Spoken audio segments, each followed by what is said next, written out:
Got it? Check, check, 1 2 1 2 1 2 1 2. Okay, I'll pull it up.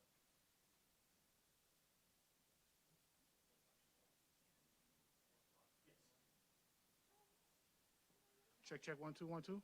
You good? We good? Okay.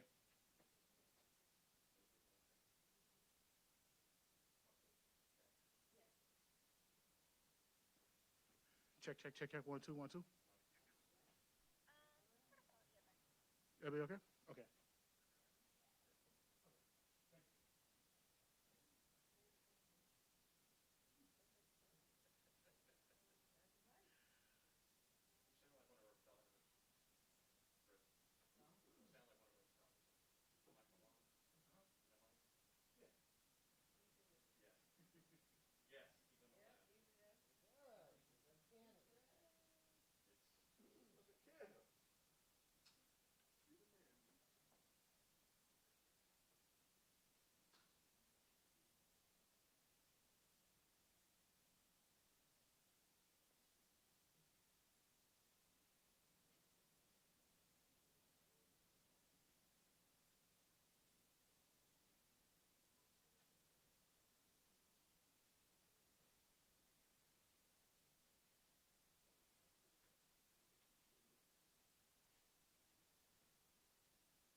All right, heads up, guys. Here we go.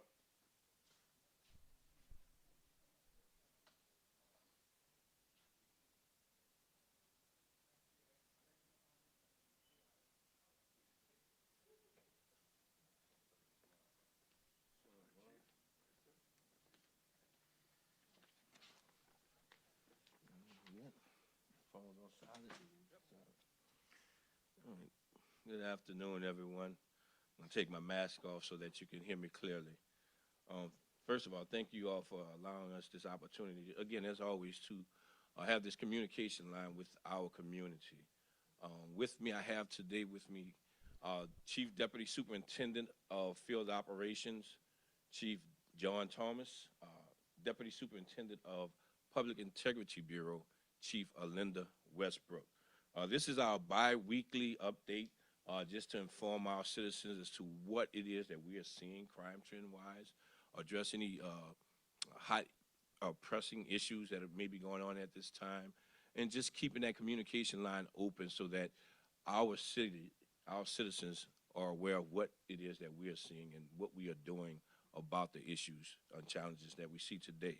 So I would start with giving some numbers, some crime numbers. And again, our crime data, these numbers are based on our CAD system, so they can be off a little bit just because we have to still continue to do our due process and vetting that through supervision of the proper classification. But based on what we're seeing today, right now, overall crime is down 6%, while it is up in violent crime 29% and down 12% in property crime. Year to date, homicide, we have 108 homicides, 108 murders going against 92 with a 58% solve rate. What I will say with this is if you look at the month of June, we had 16 murders in the month of June of this year compared to 18 same time last year, the month of June. So we did see a slight decrease. So we do believe, what we're doing is working, and to get into a few more statistics. 257 non-fatal shootings to date, 35% clearance rate, 6 of 12 cleared in the last week. We've had 192 armed robberies with a 47% clearance rate, 120 carjackings with a 36% clearance rate. And I want to say that this can be somewhat misinterpreted because armed robberies.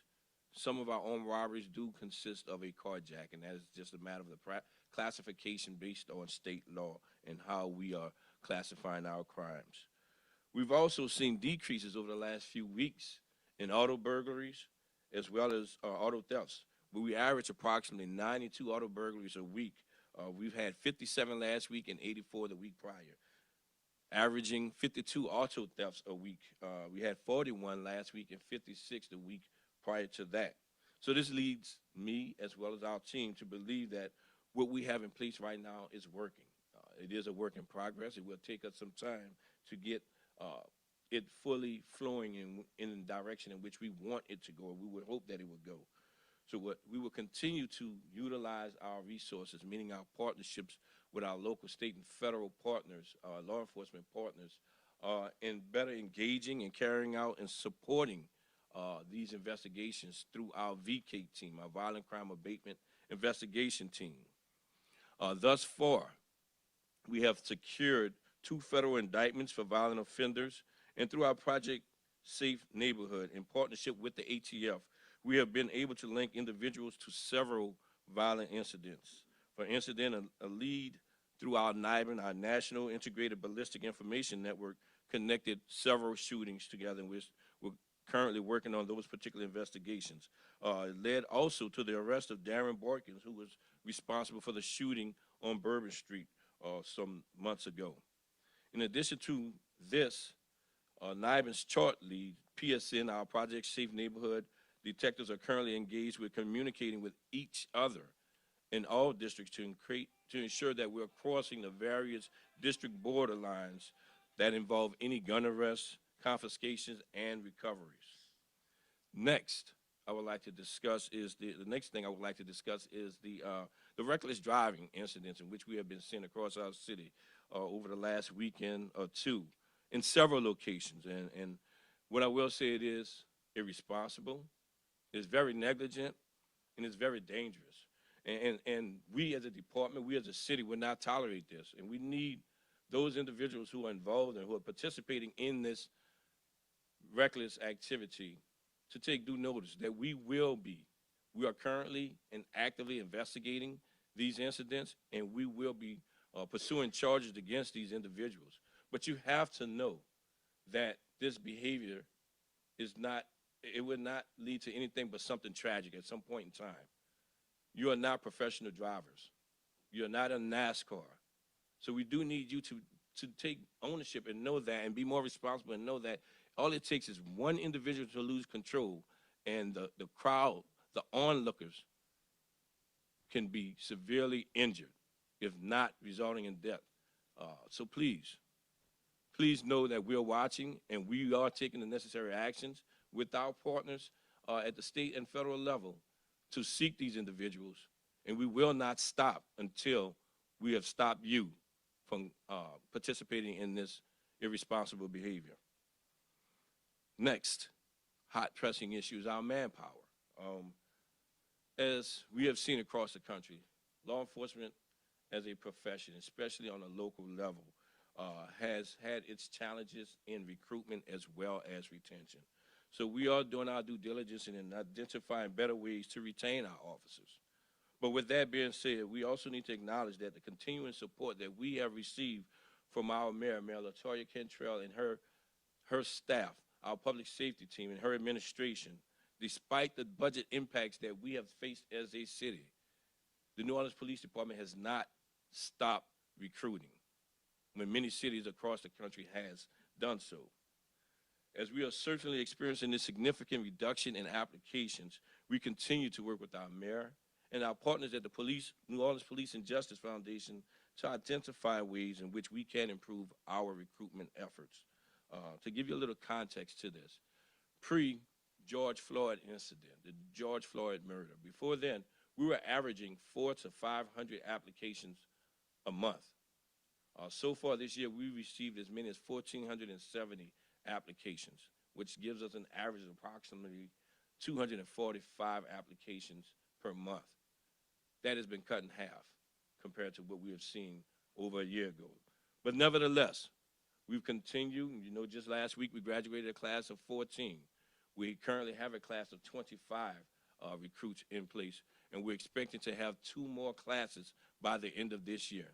So we continue to engage, we continue to recruit those that are interested in being a professional law enforcement officer. So the current rise in violence is a nationwide phenomenon, I would say a pandemic, that is being experienced across the country. But that is not an excuse that I'm giving you. That is simply a fact. And we want our citizens to know that we remain engaged with our state and federal partners. Our officers are actively pursuing those who are responsible for any and all violent incidents in our city. And it is vital that we, as a department, continue to build on our relationships and our partnerships with our citizens. And we want our residents to know that we're more than just a uniform, a gun, and a badge. It is not just the NOPD that is fighting this fight against violent crime. It is the NO, meaning you, the citizens, and the PD, which is us, fighting together. We will continue to do just that, no matter what the manpower is, no matter what the challenges are.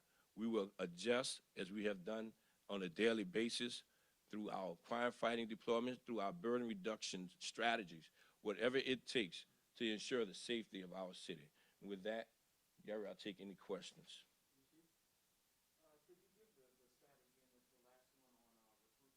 Yes. Pre-George Floyd, we received approximately 400 to 500 applications a month. Since then, we have been seeing this year alone, we average about 245 a month. So far, we received 1,470 applications this year, giving you an average of 245. So let's cut, by half compared to what we've seen prior to.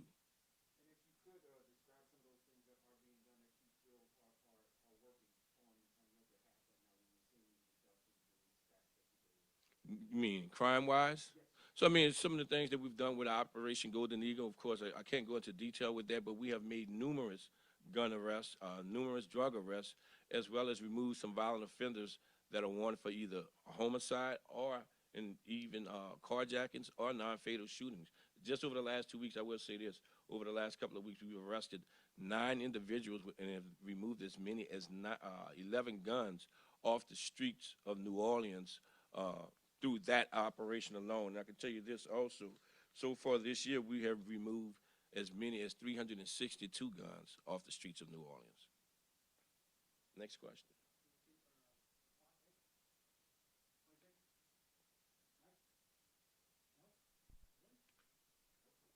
Well, thank you again. You had another one, Sherman, before I leave? Some more. I said, hey, do you have another one? Go ahead, man. So there's a difference between some and another one. Go ahead. Go ahead, man. Yeah.